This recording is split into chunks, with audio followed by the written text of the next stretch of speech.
The human brain evolved outside, in a world filled with interesting things, but not an overwhelming number of interesting things. Everything in a kid's world was nameable. Foods, creatures, constellations. We were supposed to notice passing distractions.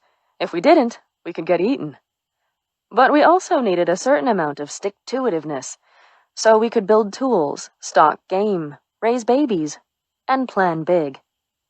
Evolution favored early humans who could both stay on task and switch tasks when needed, and our prefrontal cortex evolved to let us master the ability. In fact, as David Strayer and his marching band of neuroscientists in Moab made clear, our nimbleness in allocating our attention may be one of humanity's greatest skills. Most of our ancestors had brains that craved novelty and that wanted to explore, to a degree. This worked out for us. Our species expanded into more habitats than any creature the Earth had ever seen, to the point where humans, plus our pets and livestock, now account for 98% of the planet's terrestrial vertebrates. But evolution also favored some variability in our brains, and some of us pushed exploration more than others, or were simply more comfortable in the new, unfamiliar habitats. These are the sensation seekers among us, the ones who thrive in dynamic environments and can respond quickly to new information. We have come to see the restlessness that was once adaptive as a pathology. A recent advertisement for an ADHD drug listed the symptoms to watch for. May climb or run excessively. Have trouble staying seated.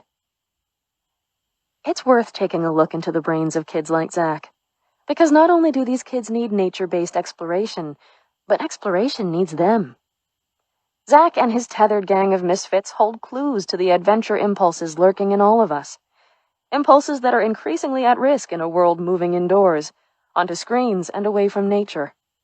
Attentional mutants everywhere have saved the human species, and they may yet spare us from Michael Chabon's dreary pronouncement that the wilderness of childhood is gone. The days of adventure are past. But first, we have to understand the connections between learning and exploration, childhood, play, and the natural world. If spending time in nature could be so helpful to adults, I wondered what it could mean for adolescents whose brains were still so pliant. Since kids learn everything faster than we do, it made sense that the outdoors could provide huge payoffs to kids who needed a mental recharge or a new framework for learning. Could being outside help them change patterns of emotion and attention? The fact is, all human children learn by exploration. So I had to wonder if we are cutting them off at the knees, not just with medication, but through overstructured, overmanaged classrooms and sports teams, less freedom to roam, and ever more dazzling indoor seductions. Modern life has made all of us, along with our kids, distractible and overwhelmed. As McGill neuroscientist Daniel Levitin explains, we consume 74 gigabytes of data every day. After school, teens now spend vastly more waking hours on screens than off them. The digital age is profoundly narrowing our horizons and our creativity, not to mention our bodies and physiological capabilities, said adventure photographer James Baylog, even as his hard-won chronicles of a changing planet are delivered to millions digitally. Yet Baylog, who roamed the hills until dark as a kid in rural New Jersey, can hardly get his 8th-grade daughter off her phone. "These are hours not being spent outside," he said. "It kills me." It's one thing to let kids unplug and run loose in the woods in summer, but taking the whole academic year outside, the SOAR students alternate 2 weeks on a forested campus and 2 weeks in the field, reflects either parental desperation, intrepid educational insight, or a combination of the two. Zach's backstory as an institutional rapscallion is a common one, especially among boys, who are diagnosed with ADHD at more than twice the rate of girls.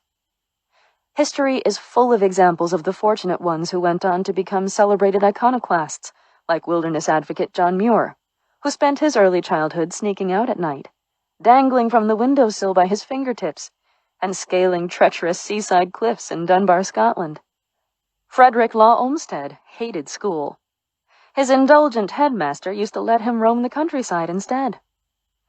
Mark Twain left school at 12, yet clearly believed in the value of a good float trip.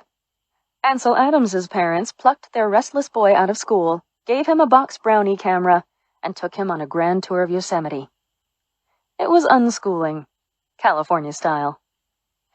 Olmsted, looking back on his life, identified the problem as the stifling classroom, not troublesome boys. "A boy," he wrote, "who would not in any and under all ordinary circumstances rather take a walk of 10 to 12 miles sometime in the course of every day than sit quietly about a house all day, must be suffering from disease or a defective education." The academy at SOAR, accredited for just the last 3 years, was determined to find a better way. The school enrolls just 32 students, 26 of them boys, divided into 4 mixed-age houses. Each kid has an individualized curriculum, and the student-teacher ratio is 5 to 1. Tuition is a steep $49,500 per year, on a par with other boarding schools, although you won't find a Hogwartsian dining hall or stacks of leather-bound books. The school still covers the required academics, as well as basic life skills like cooking, but finds that the kids pay more attention to a history lesson while standing in the middle of a battlefield, or a geology lecture while camping on the Ordovician Formation. "We started from scratch," said SOAR's executive director John Wilson, who began working there as a camp counselor in 1991. "We're not reinventing the wheel. We threw out the wheel." The school's founders didn't have any particular allegiance to adventure sports. They just found that climbing, backpacking, and canoeing were a magical fit for these kids, at these ages, when their neurons are exploding in a million directions. "When you're on a rock ledge," Wilson says, "there's a sweet spot of arousal and stress that opens you up for adaptive learning. You find new ways of solving problems."